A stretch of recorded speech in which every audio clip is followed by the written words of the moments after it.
అవునా కాదా? ఆ సమాజంలో ఉన్న రుగ్మతని రూపుమాపడానికి అందరం ట్రై చేస్తూనే ఉంటాం. అది నిరంతర ప్రక్రియ. ఇప్పుడు అంబేద్కర్ గారే రాసిరు, అంబేద్కర్ గారే దళితులను పొట్టు తిట్టిరు, పందికొక్కులు రాని తిట్టిరు. నేపాల్లో బహిరంగ సభ పెడితే ఎందుకు తిట్టిండు? మీకు బుద్ధి లేదురా అని చెప్పి తిట్టిండు ఆయన.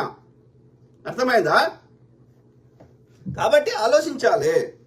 మనం ఎంతసేపు ఆ చిల్లర కమ్ముడు పోతాము, లేకపోతే ఆడవాడు హగ్గు చేయగానే అన్ని మర్చిపోతాము, అట్లా కాదు కదా. కులం పోవాలని అంబేద్కర్ గారు కొట్లాడిరు, ఆయన పుస్తకాన్ని రాసిరు, శతవిధాలు ట్రై చేసిరు, అట్లా మస్తు మంది ట్రై చేసిరు. ఎందుకు ఎట్లా పోతుంది? పోవాలంటే నీకు కులం తెలియదు. కులం తెలియకుండా ఎట్లా ఏ సమాజంలో పెంచుతున్నాం? గుడికి పోతే తెలిసే, బడికి పోతే తెలిసే, అప్లికేషన్లో తెలిసే, ఇంట్లో చెప్పిరి మన కులం వాళ్ళకి వాడు ఇట్లా అన్నాడనే. ఈ కులం ఒక సేమ్ దళితులనే ఇప్పుడు మాలకి మాదిగలకి ఇలా గోడలు ఉండే, అలా మళ్ళీ ఉప కులాలు ఉండే, బయన్లో వేరే లెక్క ఉండే. ఇట్లా ప్రతి కులంలో ఈ లెక్క చిన్నప్పటి నుంచి పెంచి పోషించినాక ఎక్కడికి పోతుందిరా కులం? ఇంకా 1000 ఏళ్ళైనా పోదు. పోవాలంటే కులం అనేది దాని గురించి ఎవడు ఎక్కడ రాయొద్దు, ఎక్కడ మాట్లాడొద్దు. ఎవడు వాడి కులం ఏందో తెలియద్దు, వాళ్ళు అయ్యావో చెప్పొద్దు. అంటే అప్పుడు నెక్స్ట్ జనరేషన్కో ఇంకో జనరేషన్కో పోతుంది. కానీ ఎంతమంది ఎక్కడ లేదు, అది ఎక్కడ రాస్తలేరు, ఎక్కడ చెప్తలేరు. మరి పోదు అన్నప్పుడు ఏం చేయాలి?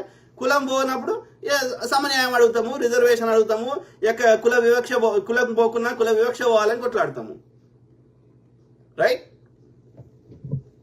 వాడు పెట్టినోడు వాడు దాని యొక్క పథకం ప్రకారం ఎట్లా పెంచి పోషిస్తున్నాడు అదే ఆలోచించాలి కదా. ఎలా ఇస్లాం ఒక ముస్లిం అనుకో, అది 5 సార్లు నమాజ్ చేయాలన్నాక ఇక వాడు ఇస్లాంని ఎందుకు మర్చిపోతాడు? ప్రైజ్ మాటకు ముందు ప్రైజ్ ద లార్డ్ అన్నాక క్రిస్టియానిటీ ఎందుకు మర్చిపోతాడు? అది మర్చిపోతానే పెట్టిండు కదా. సేమ్ థింగ్ ఇప్పుడు కనబడంగానే జై శ్రీరామ్ అన్న కూడా ఎట్లా మర్చిపోతాడు? కులం కూడా అంతే అయిపోయింది. సో కాబట్టి ఎవ్రీడే పెంచి పోషించి అది పోవాలంటే ఎట్లా పోతుంది? ఆలోచించండి మిత్రులారా, ఆలోచించండి. సో ఏది ఏమైనా మంచిగా చేసిన ఇప్పుడు కాంగ్రెస్ వాడు అనుకుందాం, వాడు కేసీఆర్ గారు ఎట్లా చేసిండు ఏంది మనకు అన్ని తెలుసు. కాంగ్రెస్ ఎంత చెడ్డ చేసినా వాడి అన్నదానిలో సగం మంది కన్నా వస్తాయి కదా. అంటే సగం మంది అన్న బాగుపడతారు కదా. వాళ్ళు చెప్పింది ఒకవేళ నిజం అనుకున్నా కానీ వాడు ఎంత అయితే అంత బడ్జెట్ అనుకూలంగా చేసే ప్రయత్నం చేస్తున్నాడు. 5 ఏళ్ళు అయిపోయే లోపల ఏం చేసిండు ఏం చేయలేదు అనేది ప్రజల ముందు పెడతాము. ఏ ఎన్నికలు వచ్చినా ప్రజలు వాళ్ళకి లబ్ధి చేకూరితే బీజేపీ కంటే బీఆర్ఎస్ కంటే మంచిగా చేస్తే కాంగ్రెస్కి ఓటేస్తారు. ఓటు ద్వారా వాళ్ళకి చెప్తారు. ఒక్క బీజేపీ పాలిత రాష్ట్రంలో ఏమి ఇచ్చిర్రు ఏమి ఇవ్వలేదో మీరే చెప్పండి. ఎంత ప్రజలకు ఎన్ని ఉద్యోగాలు ఇచ్చిండ్రు, ఎంత స్వయం ఉపాధి కల్పించిండ్రు, అక్కడ మహిళలకు ఏ వాల్యూ ఉంది, అక్కడ ఎంతమంది రైతులకు రైతు భరోసా ఇస్తున్నారు, ఎంతమంది రైతులకి రుణమాఫీ చేస్తున్నారు, ఆపరేషన్ కగారు పేరు మీద ఎంతమందిని చంపేస్తున్నారు, ఇక మాట్లాడితే అక్కడ భావస్వేచ్ఛ ఉందా, ఇవన్నీ చెప్పండి. రాజస్థాన్ పోదామా, ఛత్తీస్గఢ్ పోదామా, యూపీ పోదామా, ఉత్తరాఖండ్ పోదామా, హర్యానా పోదామా, అక్కడ నిజంగా ప్రజలు ఓట్లేస్తే గెలిచిర్రా, అడ్డదారులు గెలిచిర్రా చెప్పండి. పోయి చూస్తే కదా తెలిసేది. అన్ని మంచిగున్న దగ్గర బురదలుడు కాదు కదా. ఆంధ్రప్రదేశ్ పోండి, అక్కడ ప్రజల పరిస్థితి ఎట్లుంది, ఇక్కడ ఎట్లుంది, అక్కడ ఎంత ఊచకోతలు జరుగుతున్నాయి, పోలీసులే రౌడీలాగా ప్రవర్తిస్తుర్రా చూడండి. బీఆర్ఎస్ ఎంత మంచిగా చేసింది, ఎంత అర్థంగా ఉంది, ఎన్ని లక్షల ఎకరాలు దోసుకుంది, ఎన్ని లక్షల కోట్లు దోసుకుంది. విచారణకు రమ్మంటే ఉచ్చబడుతుంది. తప్పు చేయనప్పుడు ఎందుకు ఉచ్చబడేది? దొంగ నా కొడుకులు పొద్దుగా లేస్తే మంచిగా ఏరు చేసేటోని మీద పొద్దుగా లేస్తే బురద తగులుతారు. చూసుకుంటా కూర్చోవాలి. ఆలోచించండి అవుతున్నారా? మీ కామెంట్ చదువు. ఎవరు నవ్వుతున్నారు? ఎవరు చూపెడతలేదు? కామెంట్ చదువు. దేర్ షుడ్ బి లిమిట్ దేనికైనా. శ్యామ్ దుర్గం మంచి పనులు కాకపోతే ఏం చేసిండు? ఏం పాపం చేసిండు? కేసీఆర్ గారు ఏం చేసిండు? దుర్గం శ్యామ్ దుర్గం అని పెట్టుకున్నావు కదా. మంచి పనులు కాకపోతే ఏందిరా అయ్యా? తెలంగాణ ఇవ్వడం మంచి పని కాదా? కేంద్రంలో బిల్లు పెట్టి పాస్ చేయడం మంచి పని కాదా? డిఆర్డిఓ లాంటి సంస్థలు పెట్టడం మంచి పని కాదా?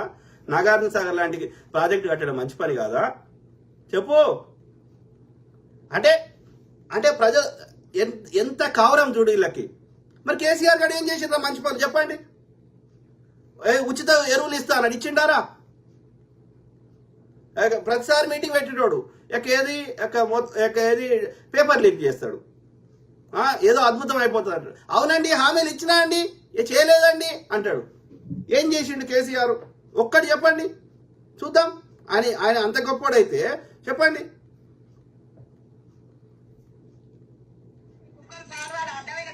మా దగ్గరనే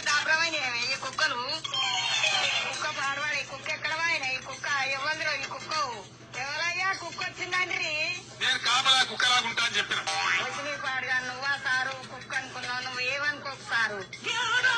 నేను ఎప్పటి నుంచో చెప్తా ఉన్నా. ఏంటది? ఒక దళిత నాయకుడిని ముఖ్యమంత్రి చేస్తామని కేసీఆర్ ప్రకటించారు. ఏది చేయకపోతివా మరి? నేను చెప్పినా అంటే తన నరుక్కుంటా కానీ ఆ మాట తప్పను. చెప్పండి. చేతులో ఎక్కి ఎక్కించి పాడని ఇట్లా ఇట్లా ఎన్ని హామీలు ఇచ్చిండు, ఎన్ని నెరవేర్చిండు? ఈ బీజేపీ గురించి ఎన్ని చెప్పాలి? 15 లక్షల అకౌంట్లు తెచ్చేస్తా అన్నాడు, కాంగ్రెస్ దోసుకునేది ఆడ ఉన్నాయి స్విస్ బ్యాంకులని. మరి ఓడాపుతున్నాడు. ఇంకా స్విస్ బ్యాంకుల నల్లధనం పెరిగింది కానీ తగ్గలే. అడిగితే ఏమంటాడు విలేకరి, మేము అట్లా చెప్పలేదు, అది జుమ్లా అది అంటాడు. మేము ప్రజలకు కూడా తెలుసు, మేము ఇయ్యమని అంటాడు. రైతుల ఆదాయం డబుల్ చేస్తా అన్నాడు. రైతులకి నల్ల చట్టాలు ఎందుకు తెచ్చినవరా అంటే 700 మందిని రైతులు చంపినోడు రైతుల ఆదాయం డబుల్ చేసిండా? పేదోన్ని హెలికాప్టర్లు ఎక్కించి తిరుగుతా అన్నాడు, విమానాలు ఎక్కిస్తా అన్నాడు, హవాయి చెప్పులు వేసుకుంటూ ఎక్కించిండా? ప్రతి ఒక్కరికి ఇల్లు కట్టిస్తా అన్నాడు, అలా నీళ్లు వస్తాయి అన్నాడు, అలా కరెంట్ వస్తుంది అన్నాడు. చేసిండా? ఏం చేసిండు? చెప్పండి. మన రాష్ట్రంలో కాదు, నార్త్ ఇండియాకి పోదాం పదా. మరి కాంగ్రెస్ అట్లా చేస్తలేదు కదరా. ఇప్పుడు సన్న బియ్యం ఇయ్యలేదా? తింటలేరా ప్రజలు? మరి ఒక్క బీజేపీ పాలిత రాష్ట్రం పోదాం పద ఇచ్చిండా? కేసీఆర్ ఇచ్చిండా?